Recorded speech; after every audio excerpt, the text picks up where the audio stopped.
पाकिस्तान के बलूचिस्तान में 11 मार्च को बलूच लिबरेशन आर्मी BLA द्वारा पाकिस्तान की एक ट्रेन जाफर एक्सप्रेस को हाईजैक कर लिया गया था। ट्रेन में 400 से अधिक यात्री सवार थे, जिनमें से 200 से अधिक पाकिस्तानी सेना के लोग और सुरक्षाकर्मी थे।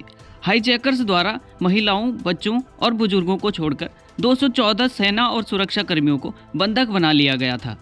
5 दिन बाद यानी 16 मार्च को BLA और पाक आर्मी द्वारा 2 अलग अलग बयान जारी किए जाते हैं, जिसमें एक तरफ पाक आर्मी हाईजैक की गई ट्रेन को मुक्त कराने का दावा करती है और सभी बलूच हाईजैकर्स को मार गिराने का दावा करती है। वहीं दूसरी तरफ BLA के हाईजैकर्स बंधक बनाए गए सभी 214 लोगों को मारने का दावा करती है। पाकिस्तान के बलूचिस्तान में हुए जाफर ट्रेन हाईजैक कांड को लेकर अभी भी कोई ठोस निर्णय सामने नहीं आया है।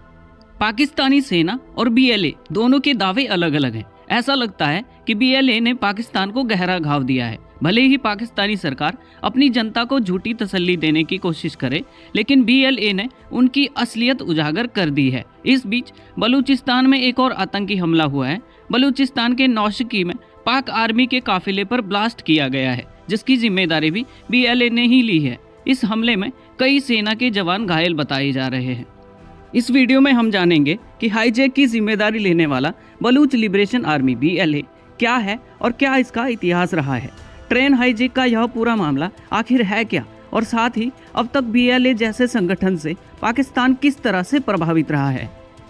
वीडियो में आगे बढ़ने से पहले किसी भी चर्चित और ज्वलंत मुद्दे पर विस्तृत वीडियो देखने के लिए हमारे YouTube चैनल को सब्सक्राइब जरूर कर लें, क्योंकि बहुचर्चित राष्ट्रीय और अंतर्राष्ट्रीय विषयों पर विस्तृत जानकारी के साथ हम वीडियो लाते रहते हैं।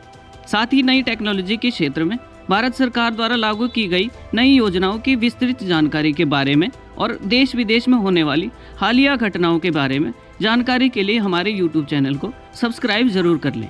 वीडियो में आगे बढ़ते हैं। सबसे पहले जानते हैं कि पूरा मामला आखिर है क्या। दरअसल 11 मार्च को पाकिस्तान के क्वेटा, जो कि बलूचिस्तान की राजधानी है, वहां से पेशावर जाने वाली ट्रेन जाफर एक्सप्रेस को बलूच लिबरेशन आर्मी BLA द्वारा हाईजैक कर लिया गया था और 214 आर्मी से जुड़े नागरिकों को बंधक बना लिया गया था। हाईजैकर्स ने पाकिस्तान सरकार को 214 बंधकों के बदले बलूच राजनीतिक कैदियों और कार्यकर्ताओं को रिहा करने के लिए 48 घंटे का वक्त दिया था।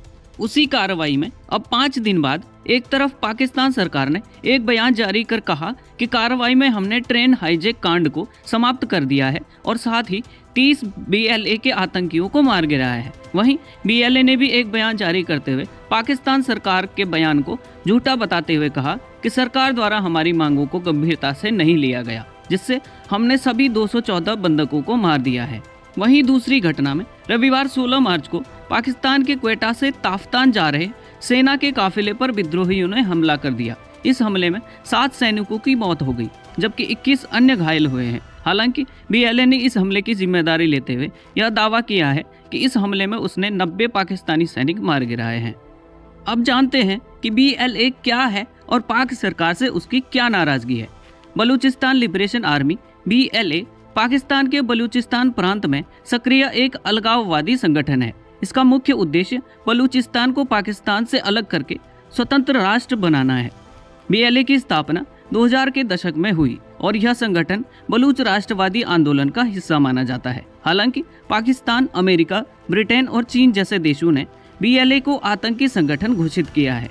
दरअसल 1947 में भारत के स्वतंत्र होने और पाकिस्तान के जन्म के समय से पहले बलूचिस्तान भारत में फैली अन्य छोटी छोटी रियासतों की तरह एक स्वतंत्र रियासत हुआ करती थी, जो कि पाकिस्तान में विलय के खिलाफ थे और अपना एक अलग स्वतंत्र देश चाहते थे। लेकिन अंग्रेजों के जाते जाते बलूचिस्तान को यह कहकर पाकिस्तान में जबरन विलय करवा दिया जाता है कि बलूचिस्तान एक स्वतंत्र राष्ट्र बन पाने के लिए परिपूर्ण नहीं है।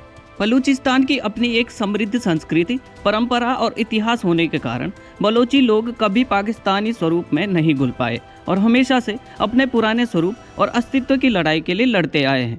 पाकिस्तान को मुख्यतः 4 प्रांतों में बांटा जाता है: सिंध, पंजाब, खैबर पख्तूनवा और बलूचिस्तान। बलूचिस्तान में करीब 1.5 करोड़ लोग रहते हैं, जो पाकिस्तान की जनसंख्या का मात्र 5% है। मगर क्षेत्रफल की दृष्टि से इन चारों प्रांतों में से बलूचिस्तान सबसे बड़ा प्रांत है। साथ ही बलूचिस्तान से पाकिस्तान को कई प्रकार के खनिज मिलते हैं, जिनमें तांबा, सोना, क्रोमाइट, कोयला, जिप्सम, चूना पत्थर और लौह अयस्क शामिल हैं। अकेले बलूचिस्तान में 80 से अधिक खनिज भंडार पाए जाते हैं और दुनिया में सबसे ज्यादा क्रोमाइट की खान यहीं पाई जाती है। इसीलिए बलूचिस्तान के खनिजों का पाकिस्तान की अर्थव्यवस्था में एक महत्वपूर्ण योगदान है। बलूच राष्ट्रवादी संगठनों द्वारा पाकिस्तान सरकार पर कई बार ये आरोप लगाया जाता है कि बलूचिस्तान की प्राकृतिक संपदा का उपयोग वह बलूचिस्तान के अलावा अन्य बाकी प्रांतों के विकास के लिए करती है। बलूचिस्तान में बलूच लिबरेशन आर्मी BLA के अलावा बलूच लिबरेशन फ्रंट BLF और जैश अल अदल JAA ऐसे संगठन भी वर्तमान समय में सक्रिय हैं।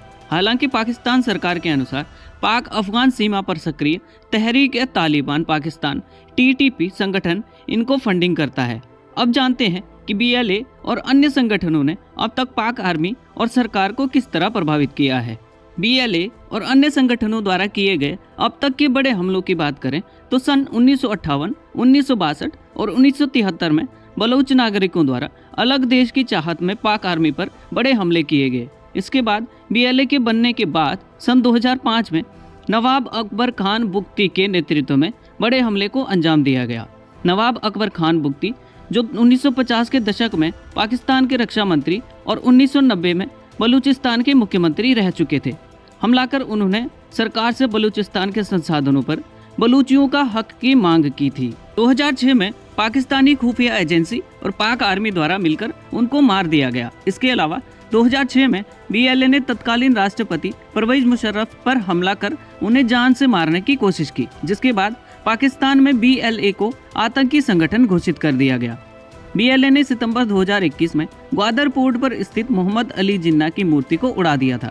एक रिपोर्ट के अनुसार अकेले 2024 में 500 से अधिक आतंकी हमले बलूचिस्तान में हो चुके हैं और जनवरी 2025 में 100 से अधिक लोगों की मृत्यु आतंकी हमलों में हो चुकी है। पाकिस्तान में BLA और BLF जैसे संगठनों द्वारा किए जाने वाले हमलों से पाकिस्तान की आर्थिक स्थिति पर भी असर पड़ता है। चीन द्वारा बनाए जा रहे प्रोजेक्ट चीन पाकिस्तान इकोनॉमिक कॉरिडोर CPEC जो कि बलूचिस्तान के ग्वादर पोर्ट तक जाता है के इन्वेस्टमेंट पर चीन ने रोक लगाने का फैसला किया है। इसके अलावा बलूचिस्तान में चीन को खनिजों के उत्खनन की एक तरह की खुली छूट पाकिस्तान सरकार देती है, जिससे पाकिस्तान को चीन से काफी आर्थिक मदद होती है। ऐसे में इस क्षेत्र में बीते 5 दिनों में 2 बड़े हमलों की वजह से चीन ने इस क्षेत्र में कोई भी बड़ा इन्वेस्टमेंट करने से मना कर दिया है। साथ ही बलूचिस्तान में पाकिस्तानी सेना के 3 बड़े नौसैनिक अड्डे भी हैं और यहीं पर पाकिस्तान का परमाणु परीक्षण केंद्र चराई में स्थित है। इसके अलावा अंतर्राष्ट्रीय स्तर पर जलीय व्यापार के लिए ग्वादर पोर्ट जैसे बड़े बंदरगाह इस क्षेत्र के अंतर्गत आते हैं। हमलों के कारण अशांत रहने वाले इस रास्ते से कोई भी देश पाकिस्तान के साथ व्यापार करने के लिए तैयार नहीं होता है। भारत सरकार द्वारा पाकिस्तान के साथ पूर्णतया व्यापारिक प्रतिबंधों के बाद आर्थिक रूप से तंग पाकिस्तान अब चीन और अन्य देशों से भी हाथ धोने को मजबूर हो गया है। इस बारे में आपकी क्या राय है, हमें कमेंट करके जरूर बताएं और ऐसी और वीडियोस के लिए हमारे YouTube चैनल भारत स्टोरी को जरूर सब्सक्राइब करें। धन्यवाद।